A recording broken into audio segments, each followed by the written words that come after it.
What's up everybody, welcome back to my channel. It's been an awful long time since I've spoken about Teen Mom 2 star Jenelle Evans. It's kind of like, what is life when you've got a channel that's kind of pretty much dedicated to the train wreck that is the Teen Mom and Teen Mom 2 girls, but you don't speak about Jenelle for like well over a week. Honestly, Mercury must be out of retrograde because she has stayed out of trouble for a really suspiciously long time.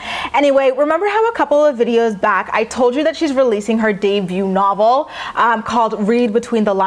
Well, she actually released a couple of excerpts in anticipation for the launch of her book that I wanted to share with you guys. She actually kind of claims in this book that she was once shooting heroin 4 to 5 times a day. So you're going to notice that the title of this video is spelled a little oddly, and that's because YouTube is really bitchy whenever I talk about the drugs that the stars of these shows kind of abuse. So I have to be a little bit creative with my title. So no, I didn't forget how to spell heroin. I just have to spell it a specific way to avoid the wrath of the YouTube gods. Anyway, she says that her first trip on heroin was quote unquote amazing, and again quote, before she knew it, she was shooting up 4 or 5 times a day. In fact, Jenelle says she was so hooked that, and I quote, I disowned my mother and siblings and friends, but the truth is no one wants to talk to you when they suspect you're a junkie. When it comes to how her addiction with drugs caused her to lose custody of her first child, Jace, Jenelle says that it hurts her heart, made her sick to her soul that she couldn't see her son, and she continued on to say that she was filling that hateful void with more drugs. The drugs made the pain go away. She says that they didn't turn on her or betray her,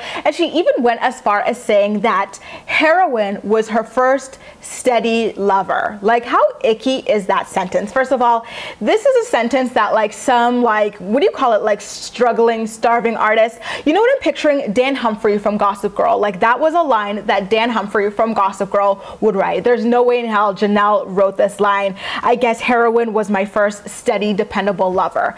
In what world would someone like Jenelle Evans be able to write a sentence like that? Like, it is just so like gritty and dark and kind of romantic. It's something that like a really nitty gritty starving artist type would write. But you guys, it actually gets even more dramatic, and I quote, it gave me what I needed to live, and it gave me my life. By this entry, heroin was the only thing I had in my life that loved me. You know, it's just so irritating and pathetic to think that all this time Jenelle just keeps ignoring the fact that she had 2 people in her life at this time who loved her more than anything and unconditionally, her mother and her son. What the heck do you mean heroin was the only thing in your life that loved you? Are you kidding me? Heroin was trying to kill you while your mother was worried for your life over this drug and saved him from a life of foster care where you probably would have never ever seen him again. And honestly, in my opinion, that probably would have been the best thing for Jace in the grand scheme of things. But anyway, we don't even know the half of how far Barbara has gone to help Jenelle both with her addiction and horrible parenting and get her out of these awfully abusive relationships as well, and like other things she's tried to do for Jenelle. So I can only imagine just how insulting this book must be for her, and I kind of wonder whether or not she will take the time to read it. I personally probably wouldn't. If I were her, I would ask one of my friends to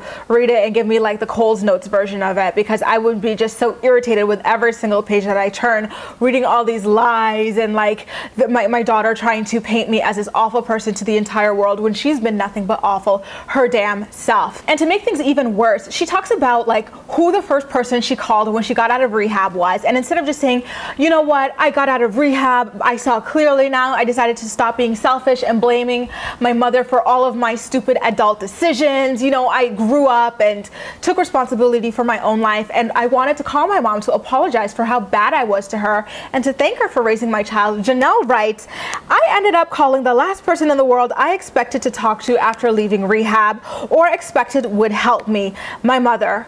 For all of our problems, I owe her for what she did that day. I called her and told her what kind of trouble I was in and how I needed help. What do you mean she was the last person you expected to call? Like, did you think that Barbara had no idea that you were abusing drugs or something and would have been shocked to find you in a rehab facility? I mean, Barbara gave us one of the most iconic lines in teen mom history when she saw you and Kiefer on the porch doped out, like, hi, you're both high. So I don't understand why Jenelle was even hesitant to call Barbara about the rehab stint. If anything, Barbara probably was really excited to hear the child was still alive, you know, with all the drugs she was doing. So you guys, that's a quick little overview snippet of what's to come in Jenelle's highly fictional woe is me pity party book. Let me know if you're interested in reading it or not. I know most of you don't like to read books by the Teen Mom mom stars, because a lot of them are either super hyperbolic like Kale's, and it seems like Jenelle's as well, or just plain boring like Macy's, or just, you know, poorly written like all of them. So I'm really curious to hear whether or not you want to read the story of the biggest train wreck of them all. Let me know about it in the comment section down below, and as usual, we'll chat. You can also like this video, subscribe for more, feel free to share it with your friends as well, and follow me across social media where I absolutely love chatting with you. That's all for now. Thank you so much for watching, and I'll see you next time.